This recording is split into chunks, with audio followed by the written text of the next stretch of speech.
Doctor Zakir Naik বাংলাদেশে আসলে Indian সরকার আহ্বান জানিয়েছে বাংলাদেশ সরকারকে ইন্ডিয়ার হাতে তুলে দেওয়ার জন্য। মালয়েশিয়ার প্রধানমন্ত্রীর সাথে ভারতের প্রধানমন্ত্রীর বৈঠক হয়েছে। বৈঠকের এক পর্যায়ে নরেন্দ্র মোদী মালয়েশিয়ার প্রধানমন্ত্রীকে বলেছেন, আমার একটা মোস্ট ওয়ান্টেড পারসন আপনার দেশে আছে, আপনি তারে ফেরত দেন। এইবার ভারত বাংলাদেশকে সরাসরি ধমকি দিয়ে বলল, ডাক্তার জাকির নায়েক যদি বাংলাদেশে আসে, বাংলাদেশ সরকার যেন ভারতের হাতে ডাক্তার জাকির নায়েককে তুলে দেয়, না হলে কথা অন্যরকম হবে। আসলে এরকম বক্তব্য কখনো আশা করেনি বাংলাদেশের মুসলিম জনগণ। কেন ভারত বারবার বাংলাদেশের উপর এমন টার্গেট করছে? আসলে ডক্টর জাকির নায়েকের কি দোষ আছে যে এখানে ভারত এমন কিছু করছে? আসুন বড় বড় আলেমরা কি বলছে ডক্টর জাকির নায়েক সম্পর্কে আমরা কিছু আলেমের বক্তব্য প্রথমে শুনে নিই। ডাক্তার জাকির নায়েক বাংলাদেশে আসলে ইন্ডিয়ান সরকার আহ্বান জানিয়েছে বাংলাদেশ সরকারকে ইন্ডিয়ার হাতে তুলে দেওয়ার জন্য। আমাদের পররাষ্ট্রমন্ত্রী বলতেছে যে ডাক্তার জাকির নায়েক বাংলাদেশে আসলে তিনি ট্যাকেল দিতে পারবেন না, বা তিনি নাকি বিতর্কিত ব্যক্তি। তো নর্তকীরা বাংলাদেশে এসে বাংলাদেশের যুবক যুবতীদেরকে পাপী বানায়, পাপিষ্ঠ বানায়, আপনাদের চোখে পড়ে না ডাক্তার জাকির নায়েক বাংলাদেশে আসলে আপনারা প্রোটেকশন দিতে পারেন না। বাংলাদেশ সরকারের কাছে আমরা আরো উদাত্ত আহ্বান জানাতে চাই যে পাশের দাদা বাবুরা নাকি আবেদন করেছে যে ডাক্তার জাকির নায়েক বাংলাদেশে আসলে তাকে গ্রেফতার করে তাদের হাতে তুলে দিতে হবে। তো আমরা আবেদন জানাবো যে ডাক্তার জাকির নায়েককে রাষ্ট্রীয় মেহমান হিসেবে বাংলাদেশে নিয়ে আসতে হবে।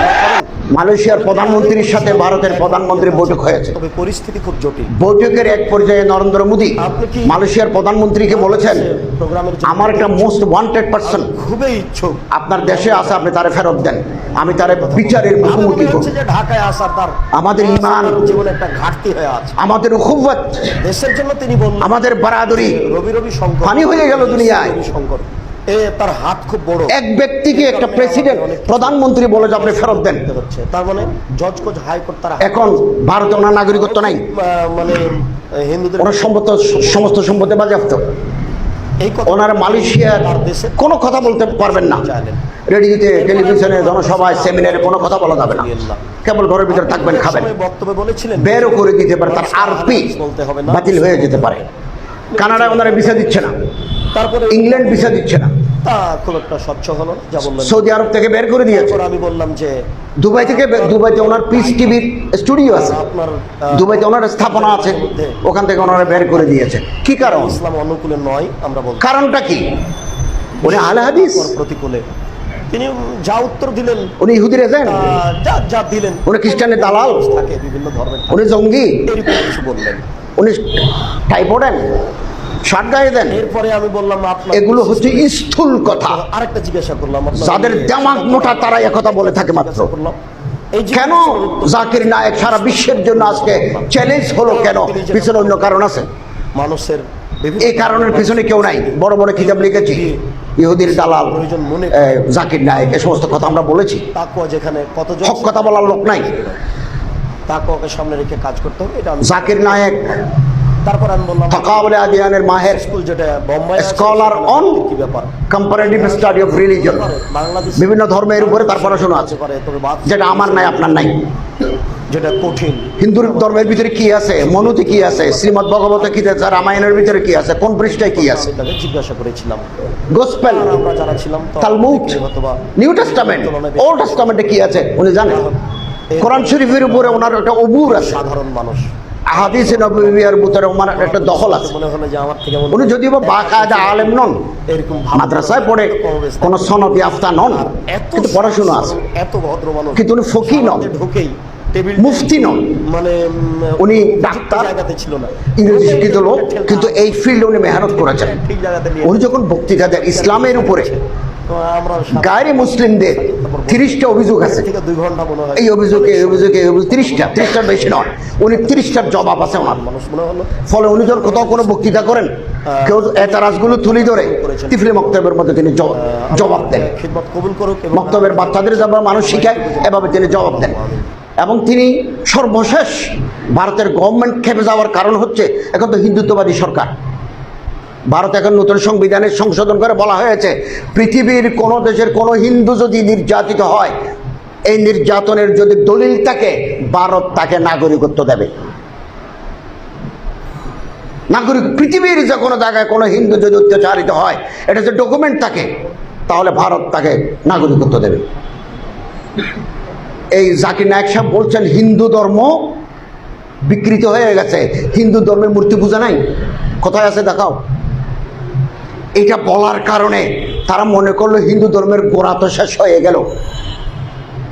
গণেশ না থাকলে, দুর্গা না থাকলে, সরস্বতী না থাকলে, মেনকা না থাকলে, কালী না থাকলে তা আমাদের আর পূজা কি? তখন মনে করছে মানুষটা পৃথিবীর যেখানে তাকে ধরে আনি তারে জবাই করে দিতে হবে, এই জন্য ফেরত চায়। কানাডায় গেছেন, ব্রিটেনে গেছেন, ব্রিটেনে তিনি বক্তৃতা করেছেন 2টা, লন্ডন ইংল্যান্ডে করেছেন, কানাডায় করেছেন 2টা। The present Bible is not word of Allah. বর্তমান বাইবেল যেটা বাজারে আছে এটা আল্লাহর কালাম নয়। আল্লাহর কালাম এগুলো বিকৃত হয়ে গেছে, ডিস্টোর্টেড। এখন যেটা বাইবেল আছে এটা সেন্ট পলের লেখা। এই দলিল, এই দলিল, এই দলিল। যারা বাইবেল লিখেছেন তারা একজনও হযরত ঈসা আলাইহিস সালামকে দেখেন নাই। ঈসা আলাইহিস সালাম 40 বছর বয়সে মারা গেছেন, 27 বছর পর্যন্ত ওনার জীবনের কোনো কাহিনী নেই। তো ওনার এগুলো লিখলো কে? এই সমস্ত 1 নম্বর দলিল, 2 নম্বর দলিল, 3 নম্বর দলিল জন্য promise this Bible is the word of Allah, the Quran is permanently word of Allah. একথা বলার পরে সামনে যারা বিভিন্ন গির্জা থেকে আসছেন তারা জিব্বা কামড় দিয়ে রাখলো, ও মা এটা কি কথা বলে, এটা তার শুনি নাই। এই মানুষ যদি কানাডায় বক্তৃতা করতে পারে 3 মাসের ভিতরে, তো কানাডায় এই সাইড শেষ। অতএব এই লোকটা যেন আর না ঢুকে। অতএব ডক্টর জাকির নায়েক তো মুসলিম উম্মার সম্পদ, সম্পদ। ইত্তেহাদ মাল ইখতিলাফ, ইত্তেফাক মাল ইখতিলাফ। ওনার সাথে আমাদের উনি এক নশিস্তে 3 তালাক দিলে 1 তালাক বিশ্বাস করেন, আমি এটা মানি না। 3 তালাক দিলে 3 তালাক ওয়াকে হবে। এরকম ফিকহি বহু মাসাইলের সাথে আমাদের অনেকের একতলাপ আছে, কিন্তু তার যে অবস্থান, তার যে বাইনুল আকওয়ামি খেদমাত, এটাকে আমি মাটি করে দিতে পারি না। আমার কাছে মজবুত কবি দলিল না থাকা পর্যন্ত আমি কোনো মানুষকে ইহুদির দালাল বলতে পারি না। জাকির নায়েকের সাথে আমাদের সাক্ষাৎ, অনেকে অনেক কথা বললেন। আমি যা বললাম তার প্রথম কথাটি হচ্ছে, আমি বললাম আপনার ছেলে মেয়ে কয়জন? তিনি বললেন আমার 2টা মেয়ে 1টা ছেলে। আমি বললাম আপনি কি কেরালার মানুষ না বোম্বাইয়ের মানুষ? আমি বোম্বাইয়ের মানুষ। আপনার পিতামাতা বেঁচে আছেন? জি হ্যাঁ আছে। আপনি কতটুকু সময় পড়েন? 17 ঘন্টা। আপনি কতটুকু সময় ঘুমান? 3.5 ঘন্টা থেকে 4 ঘন্টা ঘুমাই আমি। আচ্ছা, আপনি কি বাংলাদেশে পিস স্কুল বা পিস পাবলিশিং এরকম কোনো প্রতিষ্ঠানের অনুমতি দিয়েছেন? জি না, আমি এরকম কোনো অনুমতি দিইনি, আর এই বিষয়ে আমার সাথে কারো কোনোদিন কথা হয়নি। বাংলাদেশে কোনো পিস স্কুল বা পিস পাবলিকেশন এরকম কোনো কথা জাকির নায়েকের পক্ষ থেকে হয়নি। আমি বললাম আপনি কি ঢাকায় এরকম পিস স্কুল খোলার পরিকল্পনা করেন?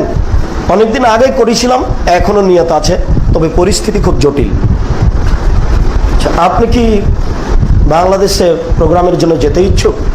আমি খুবই ইচ্ছুক, কেমনে যাই? এই কথা বললেন। ভাবে মনে হচ্ছে যে ঢাকায় আসা তার, না আসা তার জীবনে একটা ঘাটতি হয়ে আছে। দেশের জন্য তিনি বললেন যে রবি শঙ্কর, ওই যে শ্রী রবি শঙ্কর, তার হাত খুব বড়, এর কারণে আমাকে অনেক কিছু কষ্ট ভোগ করতে হচ্ছে। তার মানে জজ কোচ হাইকোর্ট তার হাতে আছে। ও খুব মানে হিন্দুদের কাছে খুব বড় মানুষ। এই কথাটা বলে তিনি তার দেশে একটা অসুবিধা পেশ করতে চাইলেন। এরপর আমি বললাম আপনার সাথে আরো কিছু জিজ্ঞাসা, মনে কিছু নিয়েন না। আপনি কোনো এক সময় বক্তব্যে বলেছিলেন যে মানুষকে আহলে হাদিস বলতে হবে না, মুসলিম বলতে হবে। তিনি বলেছিলেন হ্যাঁ তা বলেছি। তারপরে উনি যা বললেন তা খুব একটা স্বচ্ছ হলো না, যা বললেনই। তারপর আমি বললাম যে আপনার গলায় টাই থাকে, আর আপনার বক্তব্যের পর্যায়ে মাঝে মধ্যে মানুষ হাত তালি দেয়, এটা ইসলাম অনুকূলে নয় আমরা বলছি, বিশেষ করে তাকওয়ার প্রতিকূলে। তিনি যা উত্তর দিলেন তা যা দিলেন, বললেন বহু মানুষ থাকে, বিভিন্ন ধর্মের থাকে, এরকম কিছু বললেন।